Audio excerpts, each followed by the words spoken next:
It's basically when you're going to get that renewal notice, and I would suggest those of you who already have your continuing ed or close to it, please don't wait until the first week of June or that week 3 of June, and especially now that it's electronic. So that idea of, okay, I got a postmark for June 30th, I'm golden, it's electronic now, guess what? Electronic, that midnight stop. So if you miss that mark, then you have a late cancellation. I'll get into the details. But truly, if you can knock out your CEs even by May, just suggestion would be worth your time and effort. Uploading, so this is kind of the overview. Here's where I'm going to get into the details. It's going to take a little bit of time. So you have to upload your continuing education certificates. As opposed to the board knocking on your door and saying, eeny, meeny, miny, moe, 3 again, that table, 2 at that table, that. We're going to audit you sending your CEs.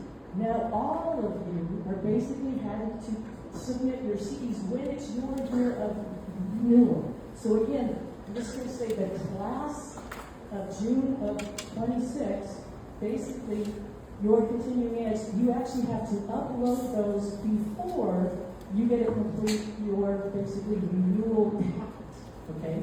Meanwhile, those of you that are in year 2 or year 3 with the expiration, start gathering that stuff up now. Set something up, and we're well aware at the board there are those who don't do electronics, they give it to somebody else in the office. The big thing nowadays is it's your name, your license.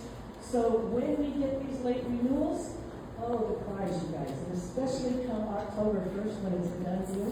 Well, my wife, the person in the office, the QM, they were supposed to take care of all that renewal stuff, the check didn't clear.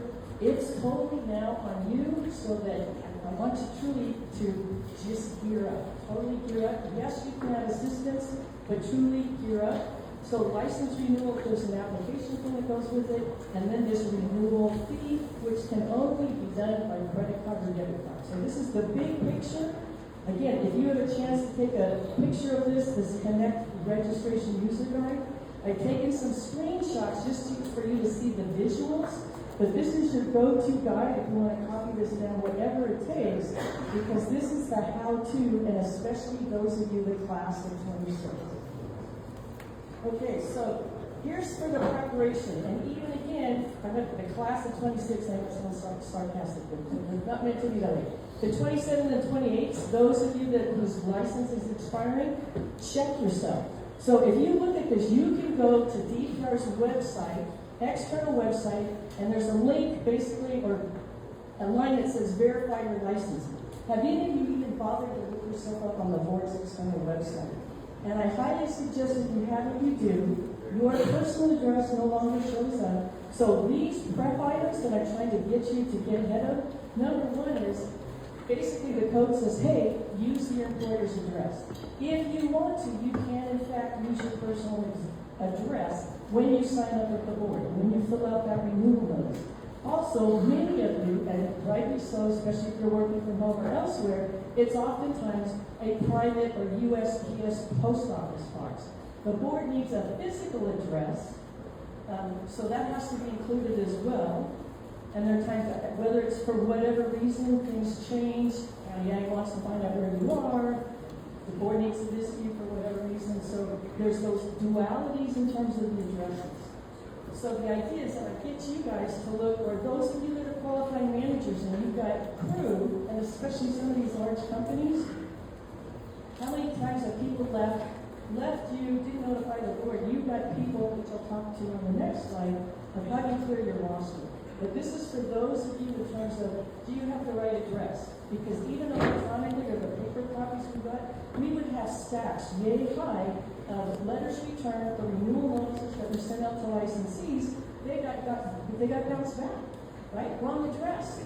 And then you get the woe is me, I didn't know any better, you never thought to call the board, and boom, you're canceled because of just not changing the address, as sad as that is.